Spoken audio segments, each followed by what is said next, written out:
PMI sendiri singkatan dari Project Management Institute, ya, sebuah non-profit organization, professional non-profit organization, kalau saya boleh mengatakan di bidang project management. Ya, de facto saya pikir terbesar di dunia dari beberapa organisasi project management seperti BMA, HIPM, BMA untuk yang versi Eropa, HIPM yang versi Australia, sedangkan PMI versi Amerika. Jadi headquarternya di Pennsylvania, didirikan tahun 1969, dan mungkin bisa kalau saya boleh.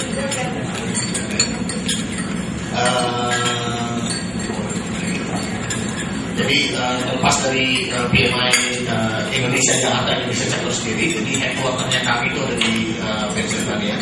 PMI itu didirikan tahun 1969. Lucunya gitu ya, atau ironisnya, perkembangan atau cikal bakalnya PMI, organisasi PMI tersebut dimotori oleh kelompok orang yang kebetulan itu bekerjanya di konstruksi, ya. Hanya saja perjalanan sesuai dengan perjalanan ini, ya, perjalanan organisasi tersebut, dan terutama juga direfleksikan di Indonesia juga, yang konstruksinya lama-lama agak berkurang, ya. Mulai didominasi oleh yang berbasis non konstruksi seperti telekomunikasi maupun oil and gas. Nanti saya harapkan ya, mudah-mudahan dengan adanya event-event seperti ini, terima kasih Pak Barata juga Pak Andi Sugito bisa katakanlah menginisiasikan program seperti ini supaya kelak nanti yang konstruksi bapak-bapak teman-teman dari teman-teman dari IDB atau IDB ini mulai masuk kembali mengisi kekosongan konstruksi tersebut, ya. Nah, terus mungkin kalau boleh saya share di sini.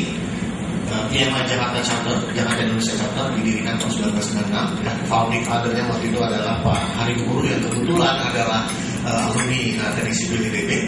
Maksudnya Teknik Sipil Pak Andi Sugito, Teknik Sipil ITB. Kalau teman-teman bisa lihat di sini, saya tidak terlalu kelihatan yang merah-merahnya. Kurang lebih berbanding hampir sama dengan telco, ya, konstruksinya sendiri. Jadi maksudnya dari pure infrastructure construction.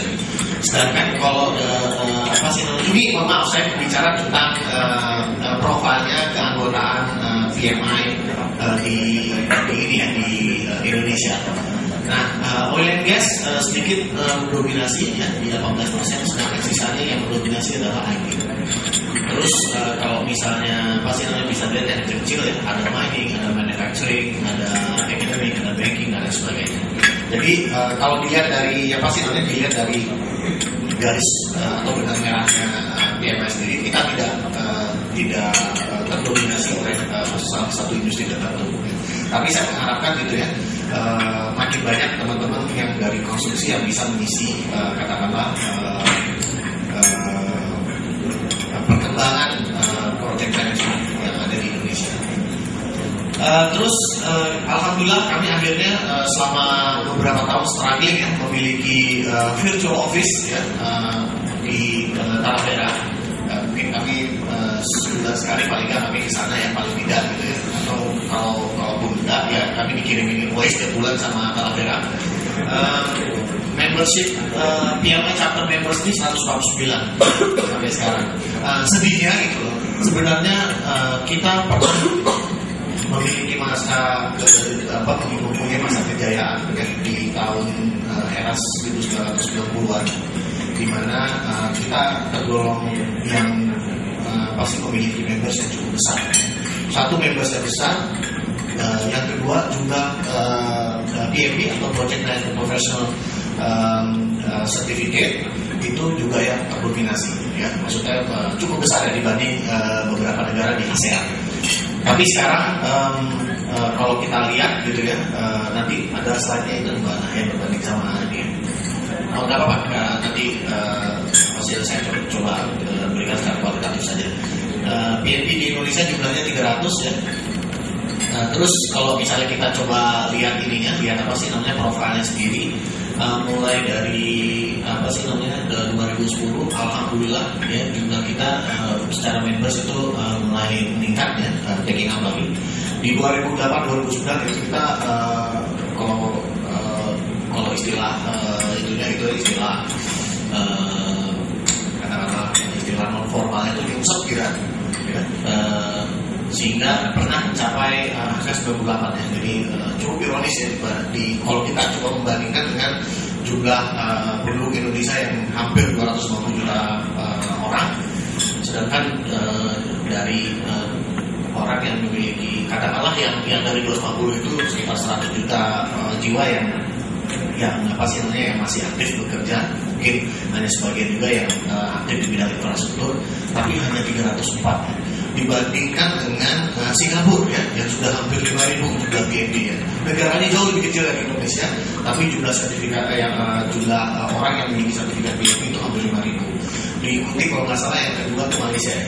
Malaysia sekitar 1.500. Terus diiringi sama yang kalau nggak salah habis itu Thailand, Filipina, habis Filipina baru Thailand, dan yang paling rendah adalah kita. Ya.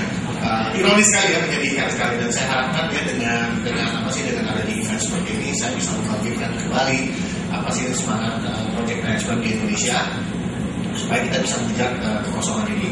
Mengapa demikian? Kalau tadi saya mencoba mengikut beberapa kata dari sambutan dari Pak Bapak bahwa kita sekarang dalam high base dalam melakukan pembangunan gitu, dan Indonesia adalah salah satu negara yang developing itu bukan developing kan, jadi sedang membangun ya, yang tergolong salah satu yang cukup atraktif ya.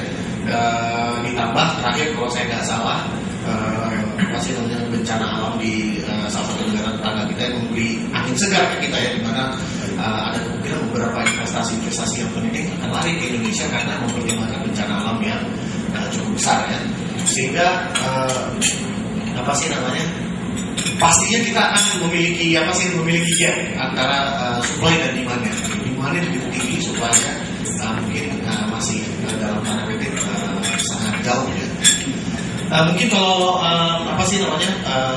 bapak-bapak, ibu-ibu dan teman-teman di sini bisa lihat ya betapa kecilnya katakanlah jumlah members maupun PNB yang ada di Indonesia yang harus masih kita isi. Dan bayangkan dari 149 kalau saya nggak salah tadi yang kita udah ini, kita pernah melakukan survei yang respons rate-nya 45 gitu ya. Di situ kita lihat bahwa jumlah project manager sendiri yang masih dalam kondisi atau melakukan pekerjaannya itu masih tinggi ya. Jadi satu ya, dengan demand yang tinggi saya katakan tadi masih terisi, masih dilakukan aktivitas yang memang real di lapangan, menjalankan tugasnya sebagai perannya sebagai project manager. Dan yang kedua, ironisnya dengan angka ini kita masih kurang ya, masih jauh gitu. Dan saya yakin salah satu tugas utama dari bapak-bapak kedua konsolidasi ini adalah mengisi gap tadi gitu, menyiapkan bapak-bapak, ibu-ibu, teman-teman di sini untuk bisa masuk ke step yang berikutnya untuk mengisi kekurangan ini. Mungkin sedikit melenceng dari sini, saya mau share dari beberapa teman-teman, kebetulan kami komunitas yang project manager yang bisa dikatakan tergolong kecil tadi hanya dalam tanda kutip 149. Berbicara dari kuping ke kuping, ternyata ada beberapa teman-teman yang mulai resign dari satu company masuk ke company yang lain, artinya dihijack ya, dengan role project manager. Artinya bisa dikatakan bahwa dengan demand segitu banyak dan permintaan yang segitu permintaan segitu supply segitu kecil, fenomena yang akan terjadi seperti itu, culik-culikan antara satu organisasi dengan organisasi yang lain. Salah enggak juga, tapi yang kita